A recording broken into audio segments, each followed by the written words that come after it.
Allow me to introduce myself. I am the last sane sports fan. I am a genius by trade. I just knew too much. Does that make me crazy? Does that make me crazy? Does that make me crazy? Possibly.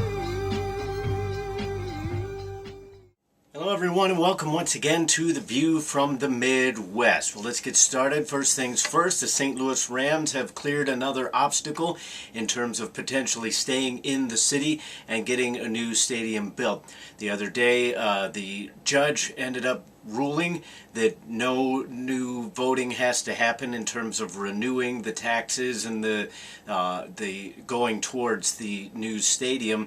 So basically they can just extend what has already been applied to the dome and apply it to the new stadium. Now, this does raise a bunch of questions. How are they going to pay off the dome? Because there's still money that needs to be going towards that. Who's going to end up paying for that? How much more is going to be added on to potential taxpayers, this and that? These are questions that will be answered in the future. But ultimately, it's a good thing for the city of St. Louis because you're going to get your detractors no matter who won the lawsuit, I should say, because basically it was an odd situation. On the one side, you had this slew lawyer, basically who, for lack of a better way of thinking about it, seemed like he just wanted to kind of get his name in the paper and face in front of the cameras and stuff. He didn't really have necessarily a compelling case. And on the other hand, you had the city of St. Louis who brought forth the lawsuit hoping they would lose, quite frankly, because they want this stadium built. They just wanted to kind of push along the process, get this in the courts as quickly as possible, and get the adjudication taken care of.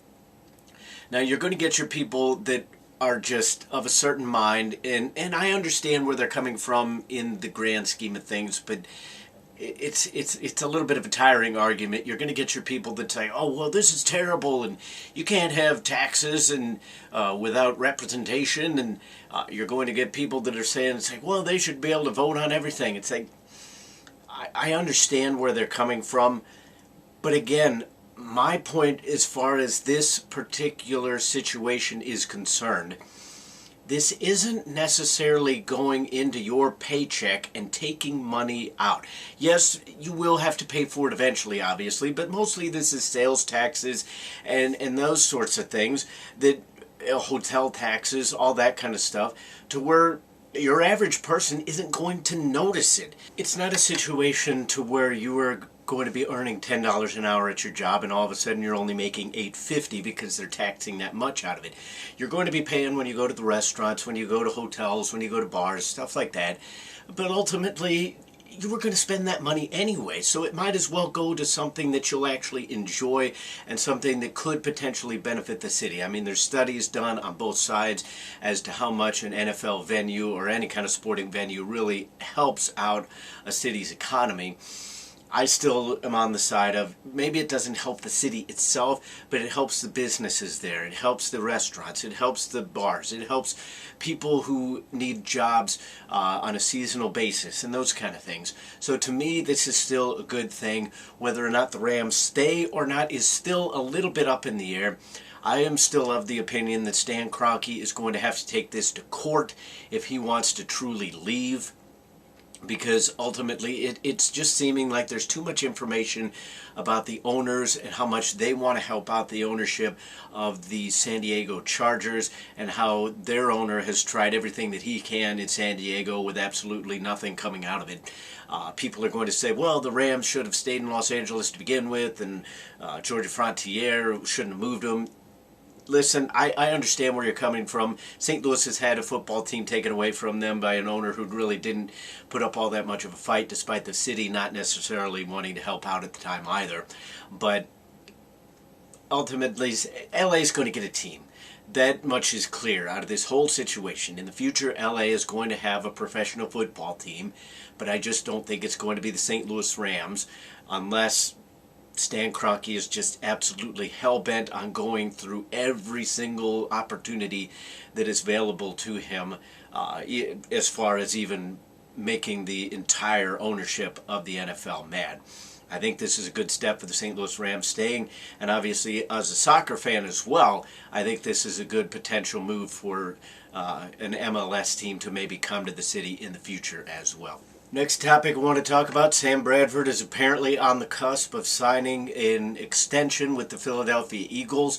I'm a little bit surprised, not because I don't believe that the kid has talent, because I think that first year, that rookie year with the St. Louis Rams, we saw what he was capable of. If he could have stayed healthy, I honestly believe, despite what all the detractors want to say about him not being mobile enough and blah, blah, blah, blah, blah, he didn't have a good offensive line. He had multiple offensive coordinators to where he never got used to any system after coming from a non-pro offensive system in college. You make that transition and then you don't ever get comfortable in a pro system because you don't have the same one year to year. As I mentioned, the offensive line, he hasn't had all that great weapons to work with the St. Louis Rams. But you could see the talent was there. I think if he could have stayed healthy, he could have been the franchise quarterback for the St. Louis Rams.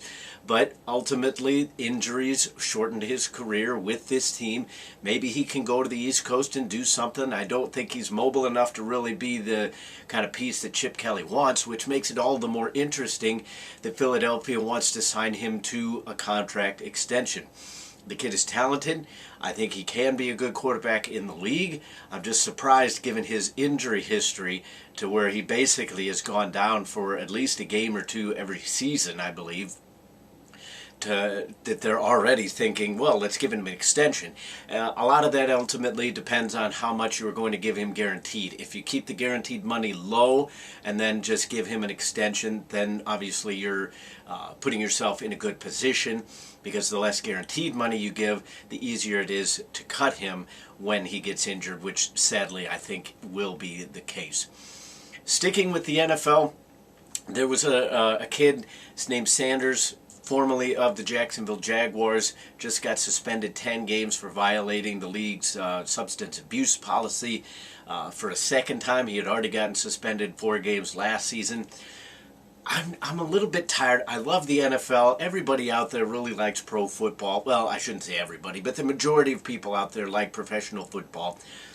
What is it about the NFL right now to where I mean, granted, this is 24/7 news cycle, so obviously you're going to get more information now than you used to even 5-10 years ago. But it just seems like there's too much going wrong with the NFL right now. There's too many people getting charged with assault and DUI and drug possession and drug use and all these kinds of things. And I'm not saying the other sports are Snow White pure. It's far from the case. I mean, baseball has its own problem with performance-enhancing drugs, which aren't necessarily any better or worse than your average street drug. But you don't seem to have this problem in hockey. You don't necessarily seem to have this problem in basketball quite as much, which to me, basketball is probably the closest thing you have in terms of culture to the NFL, and you don't seem to have this problem. They seem to be able to settle in better in basketball to where it's like, okay, I have millions of dollars and I'm going to go out and party and do this, but I'm still going to show up to work and I'm not going to get myself into trouble. The NFL, for whatever reason, maybe it's something to do with the football player's mentality, to which I've never been able to understand because I've never played at a competitive level. I've played most of my sporting life in soccer, and a couple other sports, baseball, hockey, what have you. But I just don't understand. The NFL has got to do something. Football, as a culture, needs to do something. College is getting just as bad, where it seems like your major programs, 25% of the roster seems to be of some sort of criminal element, whether it's drugs, assault, just doing stupid stuff after midnight. If you're really wanting to make a career out of this, and you really want to be a millionaire, smarten up. You don't need to be smoking weed. You don't need to be doing drugs. You don't need to be out partying and doing stupid stuff with women that you should not be around at all. These people need to smarten up. And it's easy for me to sit here and say, in my suburbia lifestyle and trying to just make it in terms of sports broadcasting, it's easy for me to try to tell somebody who has basically been nothing but an athlete their entire life, how to live their life. I'm not necessarily advocating that they have to live a Snow White, pure, clean lifestyle. But just be smart about it. You have so much potential in front of you. There's a reason why you're on an NFL roster or even a high collegiate athletic roster. Quit sabotaging yourself and just use a little common sense. That's all I ask. That is The View from the Midwest. What are your views on today's topics? As always, comment, rate, and subscribe. Give us a thumbs up on Facebook and YouTube. But until the next time, I'll see you then.